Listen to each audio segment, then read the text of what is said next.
Hey, what's up, everybody? Welcome back to another episode of OneMicNite Talk. What's up? Joining us. As you can see, Ashley's not with us for this episode, but I am definitely here with Liz Menezes. Hola, mi gente. Yes, that's right. And so the OneMicNite Talk continues. If you guys haven't already subscribed, please make sure you drop down, subscribe. This podcast is available on audio on all digital platforms. You can go to anchor.fm/OneMicNite Talk. Show us some love there. Or you can find the video podcast on YouTube at OneMicNite. Let me spell it for you. OneMicNite is OneMicNite.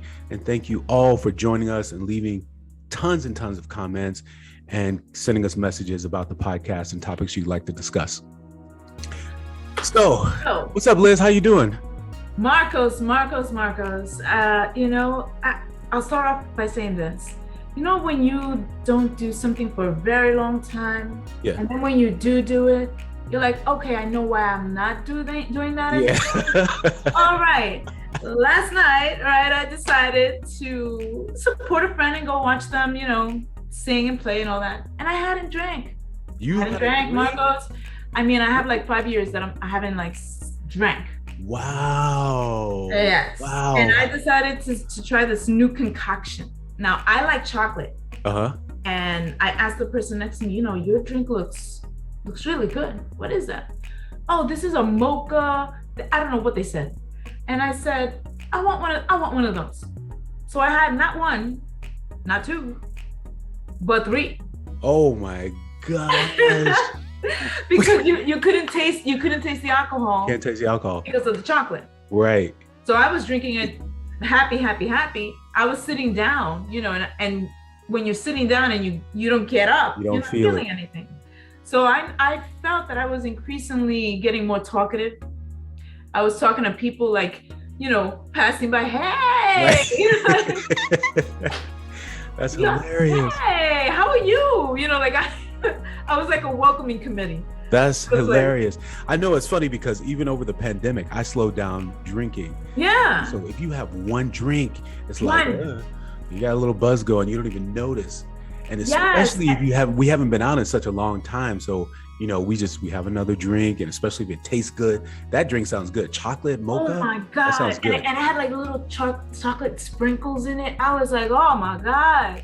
But it felt it felt good. Don't get me wrong. Right. But then I suffered the consequences. When I woke up this morning, I was on the couch. I came home alone. Let's clarify. Okay.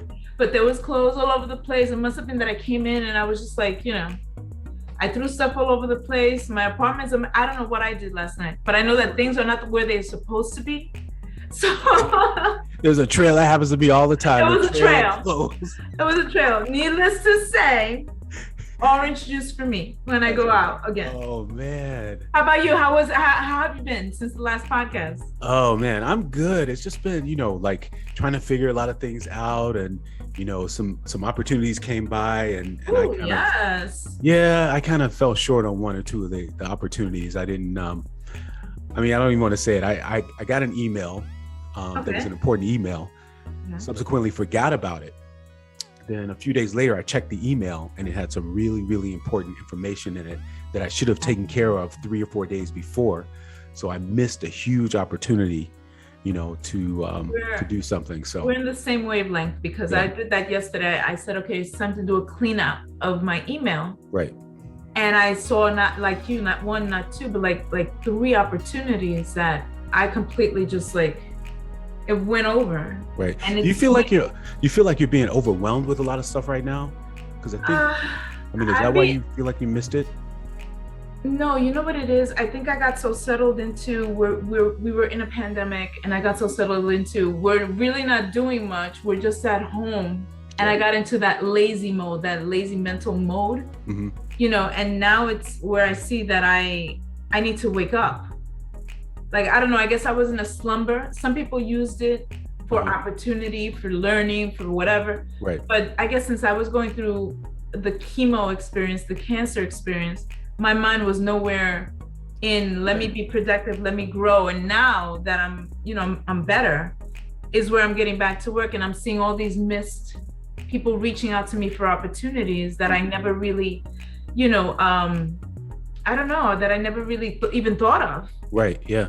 Directions that I'm thinking of going, I was already getting offered the possibility of going in that direction. Right. And I missed it. Is that putting more stress on you now? Do you feel like, like a sense of desperation almost? Like, we don't want to, but yeah. A little bit. Yeah, it is a little bit, because I'm saying, damn it.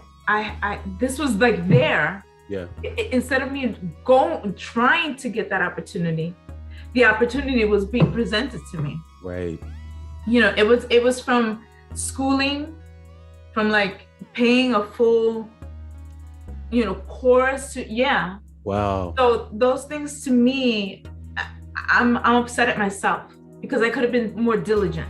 Right. With that. It's funny you use that expression, because that's what I was saying that to someone about my opportunity. So the whole day after I missed this opportunity, and I'll say what it is, it's an audition. It was a huge audition. So after I missed this audition, the whole next day, I'm like carrying this weight on my shoulders, like, man, what if I should have, I should have been more diligent. I should have checked my email. I should have, and you carry that whole burden. Let me ask you this, you're saying that heavy weight. Do you feel we should be feeling this? Should we be blaming ourselves, or should we see it as it happened, keep going? Or well, I think we should feel like it happened and keep going. But I think the problem we have is that we've been trying to do something for so long, and all the seeds that we planted, things that happened, and it finally, like, things started to manifest, and we negligently missed the opportunity, and it was sort of our own fault. So that's where the stress and the burden comes from. I hear you, but Marcos, and I hope that people are commenting, because these are experiences that I think that everyone might have gone through. Absolutely. And please comment, let us know. But I have something to ask you, Marcos, and I'm gonna whip it out from my phone. Okay. It's about friendship. Okay. So, what has been your longest friendship, and why do you think it keeps going as strong now? Listen, now I have to say, and I'm not being, I think this is an SAT word, braggadocious. Braggadocious. Is that But I've managed to create some really good friendships and bonds with people, and they've lasted for years. And I have probably 5 good friends that I've been, and I don't even like to use the word best friends with, but for probably 30 years. Wow. 30 years. But let me ask you this though. You have these 5 friends. Are they similar to each other, or do they each cover a certain part of your personality? They cover a certain part of my personality, but they're still nurtured in the same way. My longest friendship is with a woman who was 17 years old. We met in college on the second day of college. Second day of college. And I made a funny comment. And from that time on, we've been best friends. We speak every day. Every day? Yep. Wait a minute. That leads me to something. Is the second part of my question. Have you ever had a friend that you wish you could be lovers with instead of friends? Well, to be honest, I thought that friendship was going to end up in that a romantic relationship. Yeah.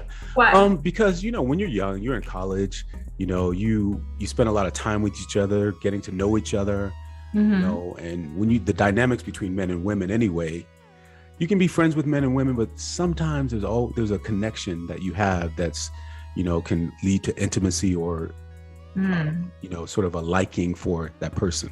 Not always, but when you get to know somebody. But do you think that line should be crossed? Even if you had those kind of feelings, do you think that you should take the leap, or say to yourself, you know what, I value the friendship more, I don't want to go there? I think it depends. It really depends. I don't know if there's a straight answer for that, because when you're with your partner, you want to be friends with them. You want to be best friends with them. You Yes. want to know, you want to have that trust and that confidence, Yes. and build relationships with them and experience and make memories and all those things. And that does lead sometimes to intimacy and creating a union. Well, wait, have you ever though? Have I ever? Yeah. I would probably say no. Okay. I would say no. No, I haven't. Me neither. Yeah. I don't know if I would want to do that. I mean, I can't say that I haven't been. I've had maybe 2 situations where I could see this person, like being with this person in a romantic setting, actually having a really good relationship. Mm-hmm. But then I didn't want to mess up the friendship. I didn't want to like take that leap. And then, but isn't that what a relationship is? Or is relationship something different for you? Do you need the friendship in your relationship? Yeah. Because with the friendship comes the trust, and all those things that a friend has. It depends if you're romantically interested, if you're physically interested, right? Sexually. Wait a minute. Now that you say that, yeah. I'm sorry to cut you off. No. Now that you say that, let's say this, right? Let's say the friendship part of it is amazing. It's like second nature. It's like you finish each other's sentences, whatever, right? That kind of, but you're not physically attracted, which then takes me to last week's podcast where we were talking about a person's facade and, blah, blah, blah. But what if you really love the person? What if you fall in love with the person, but you're not attracted to them? Right. That's tough, because at the end of the day, the looks fade. So it's not even about the physical. However, we're human. We need to be sexually attracted to our partners in some way. So what do you have a little compromise? Like, would you rather have your mind stimulated, your companionship, all those things, as opposed to the way the person looks? Just because. Would you? It's been done. It's been done both ways, and you get something from both. You want to be with somebody hot because you want to be with somebody attractive. But what happens if they lose the attractiveness?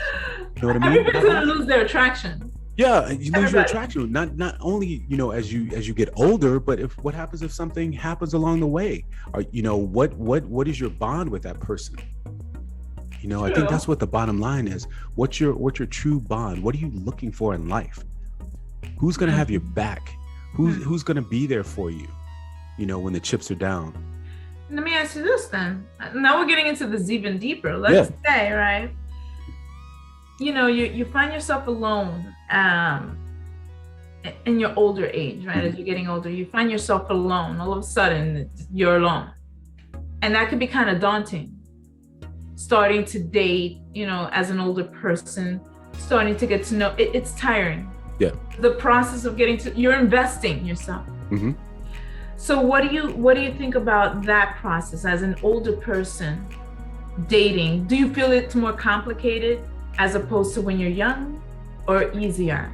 It's definitely more complicated because, as we get older, we all have a little more baggage too. So people, we have a lot more issues. I call them shoes. We all have a lot more shoes. We have a lot more shoes. So, trying to get with someone and sift through all their shoes, to find something that's compatible with you, it's difficult. The dating pool becomes smaller. There are a lot of things that go along with that. However, it's possible. I know. It's like, it's scary. It is scary. It's scary to go out there again. Mm-hmm. Now, let me ask you this. I'm still looking at my little cell phone. Hold on. Do you ever have difficulties with any of your partners because you remained friends with an ex and their family, and they are actively in your life? You're not with them, but it's almost like as if you were, because they're always over your family's house. They're always talking to your family or visiting or in family functions. You're not even married. You're just going out with each other. Right. Right. So you just went out with each other. Right. Now you're with them, but the ex is still like, what do you do? I think that's a problem with the current partner.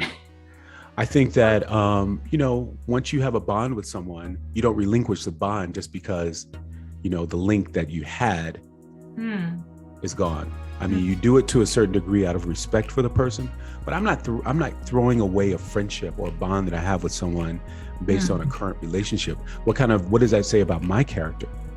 I think there's a fine line. You have to have respect for the person you're with, but you also, if you have a friendship, a bond, a kinship with someone else, you continue it.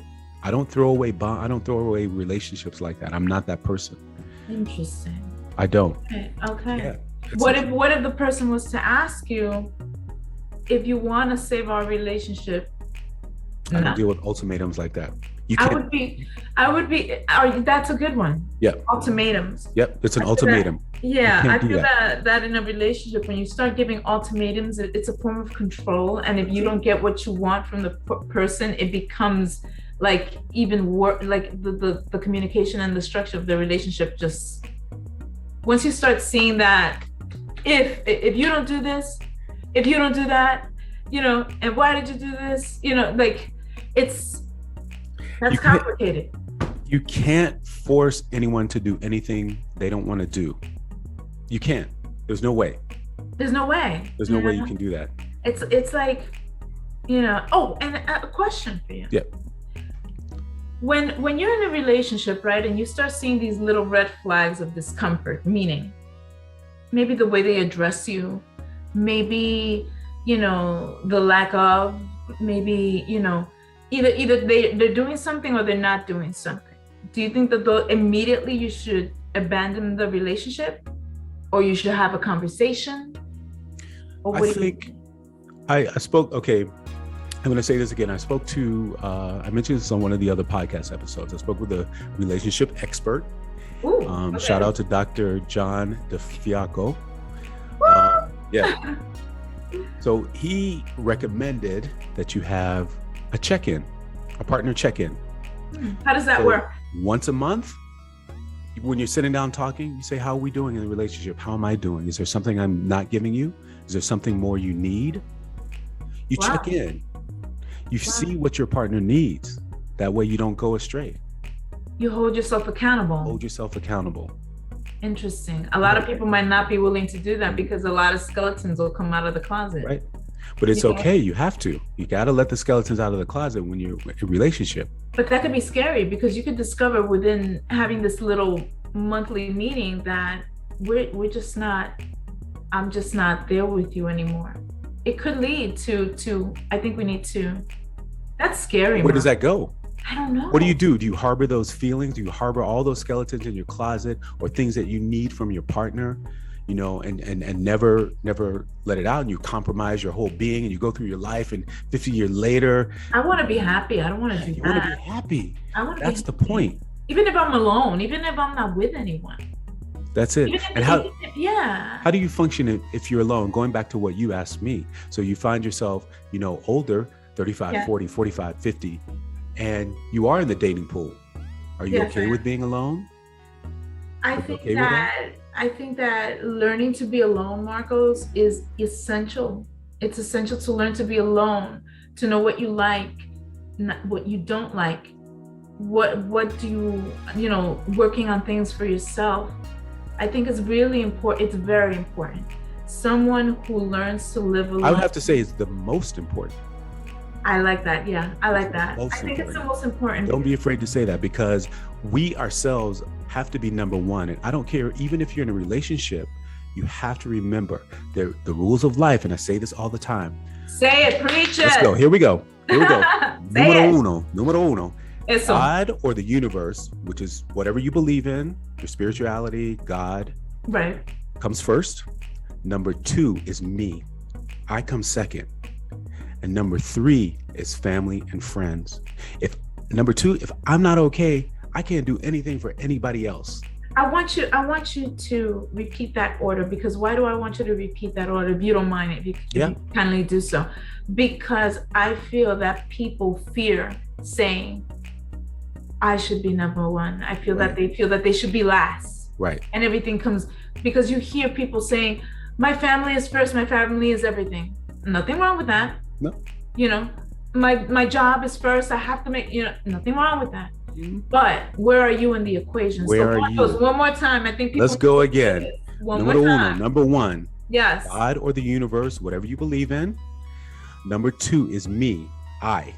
I come next, because if I can't do anything, if I can't take care of myself, I can't help you. I can't help anybody. I can't help the family. Yep. Number three is family and friends, spouse, other. Number three. Very good. Right? And I like that order. Yes, I agree with you. I like that order. And and staying true to that order is the whatchamacallit. Staying true to that order, I think, is where people come into a halt, where they don't feel they're worthy of that. Right. And we're worthy. You have to be worthy. Marcos, what's been the funny in your week this week? What's been the funny in my week?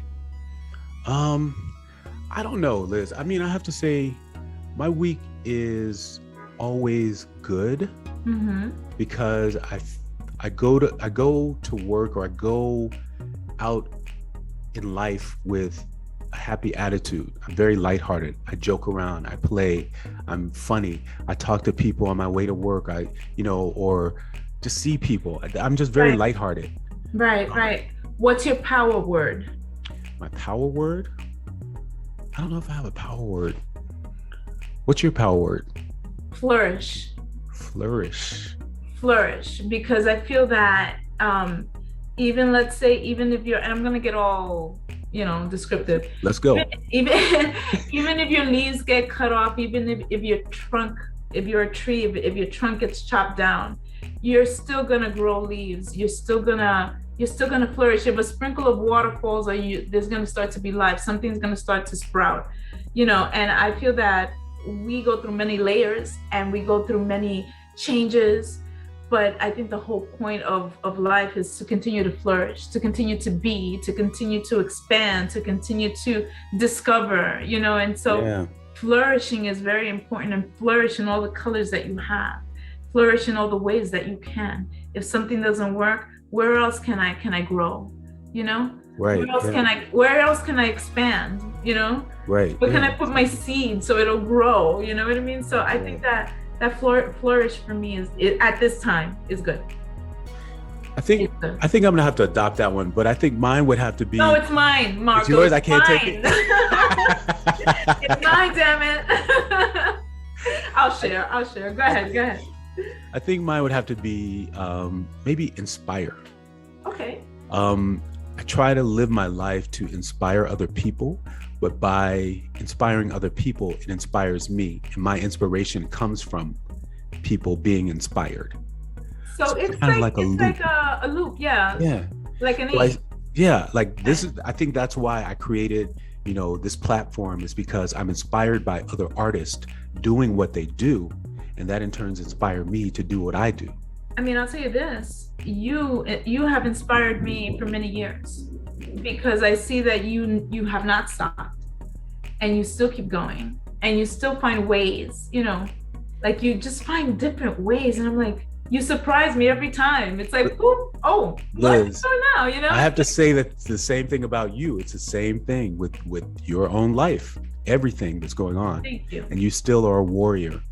And that's right, everybody. This is turning into a love fest between Marcos and Liz. I found love. It's a love fest. But we hope you guys are inspired too. Yes. Let us know what you think about this. What's your inspiration? How do you live your life? What's your power word? What's your go-to word? Yes. Let us know. Drop down and leave us a comment. Like the episode. Make sure you check out the audio podcast too. Also, make sure you follow Ashley Elizabeth Green. DM her. She's on Twitter at Ash Inspired Living. You can follow her on Twitter. You can follow me at Marcos Luis everything. And how can they find you, Liz? I am Liz Menezes. I'll spell it out. It's LizMenezes music on all your IG platforms, and download my music. It's available. Yeah, definitely download the music. Follow the show at OneMicNite. OneMicNite is OneMicNite. The audio podcast is OneMicNite Talk. Yes. Yes. Next time we'll be back with Ashley. Yes. And I'm sorry to cut you off, Mark, because I over, I just want to hear from everyone. I noticed that everyone was commenting on the last one, and we love that. We love the interaction. Keep it coming. Keep it coming. That's right. Everybody listening to the audio podcast, please make sure you click on and join us for the live chat. Go to our Instagram page and you'll find out when we're doing the live chat, or check us out on the Facebook page at OneMicNite, or Liz Menezes Music. She'll be posting it and I'll be posting it as well. Yes, thank you for joining us for this episode. We love you. A lot of love. Much love. Bye. You're number one.